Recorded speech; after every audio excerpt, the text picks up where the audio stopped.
Book 14, Day of the Dragon King.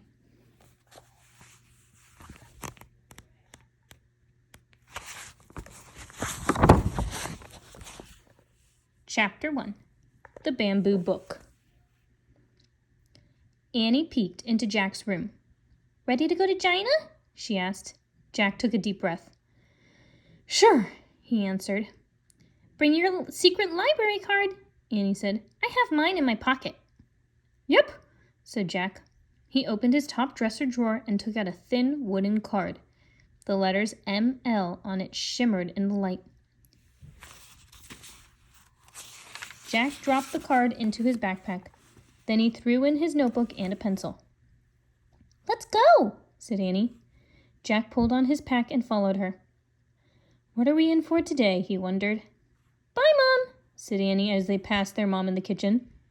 "And where are you going?" she asked. "China," said Annie. "Great," said their mom. She winked at them. "Have fun." Fun, thought Jack. He was afraid that fun wasn't quite the right word. "Just wish us luck," said Annie as they headed out the front door. "Good luck," their mother called. "If only she knew we aren't pretending," Jack whispered to Annie. "Yeah," said Annie, grinning. Outside, the sun shone brightly. Birds sang, crickets chirped. Jack and Annie walked up their street toward the Frog Creek woods. "I wonder if the weather will be like this in China," Annie said. "I don't know. Remember Morgan said this would be a very scary adventure?" said Jack. "They're always scary," said Annie. "But we always meet animals who help us or people." "True," said Jack. "I bet we meet someone great today," said Annie. Jack smiled. He started to feel excited now instead of scared. "Let's hurry," he said. They ran into the Frog Creek woods. They slipped between the tall trees until they came to a huge oak. "Hello," came a soft voice they knew well. They looked up. Morgan was peering down from the magic treehouse. "Ready for your next mission as master librarians?" she asked. "Yeah," said Jack and Annie. They grabbed the rope ladder and started up. "Are we still going to China?" asked Annie, when they had climbed into the treehouse. "Indeed," said Morgan. "You're going to ancient China. Here is the title of the story you must find." She held up a long, thin strip of wood. It looked like a ruler, except it had strange writing on it instead of numbers. "Long ago, the Chinese discovered how to make paper. It was one of the world's most important discoveries," said Morgan.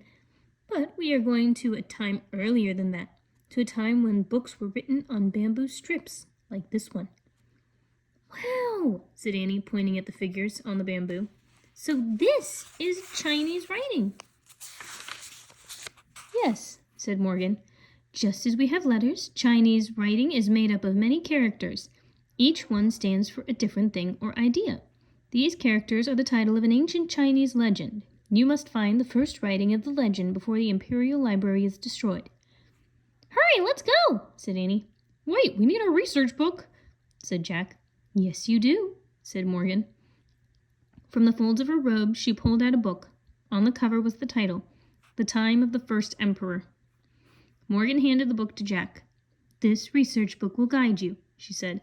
"But remember, in your darkest hour, only the old legend can save you."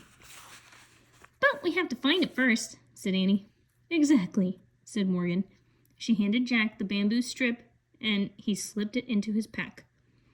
Jack pushed his glasses into place, then pointed at the cover of their research book. "I wish we could go there," he said. The wind started to blow. The treehouse started to spin. It spun faster and faster. Then everything was still. Absolutely still. Chapter 2, The Cowherd. "Oh, wow," said Annie. "These clothes feel so soft. And look, I have a pocket for my secret library card." Jack opened his eyes. Their clothes had magically changed. They no longer wore jeans, t-shirts, and sneakers. Instead, they had on baggy pants, loose shirts, straw shoes, and round hats.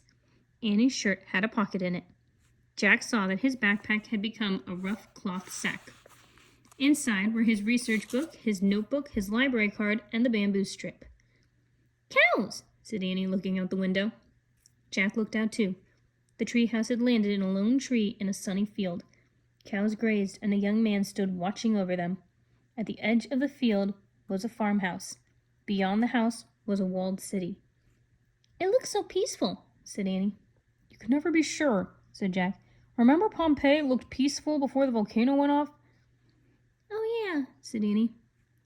Let's see what the book says, said Jack. He reached in the sack and pulled out the China book. He opened it and read aloud. Over 2,000 years ago, China was ruled by its first emperor. Because he chose the dragon to be his symbol, he was called the Dragon King. In China, dragons are seen as brave and powerful creatures. Dragon King? That was a little scary, said Jack. I like his outfit, said Annie. Next to the writing was a picture.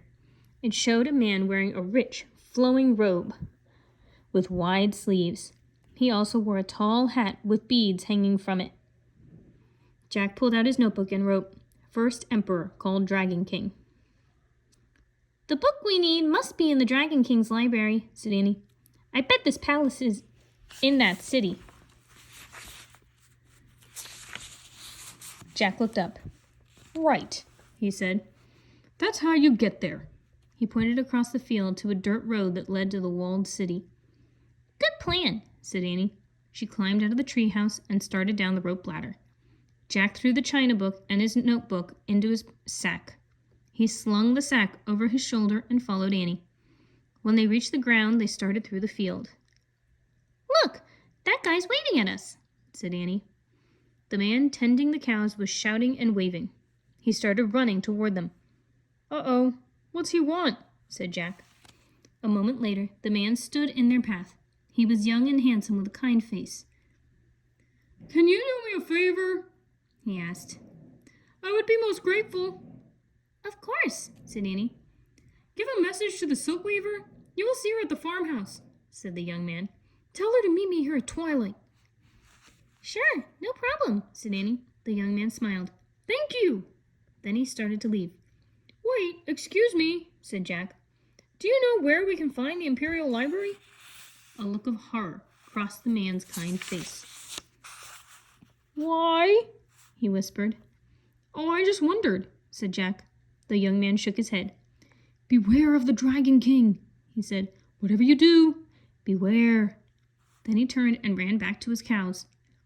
Oh, man, whispered Jack. Now we know one thing for sure. What? Asked Annie.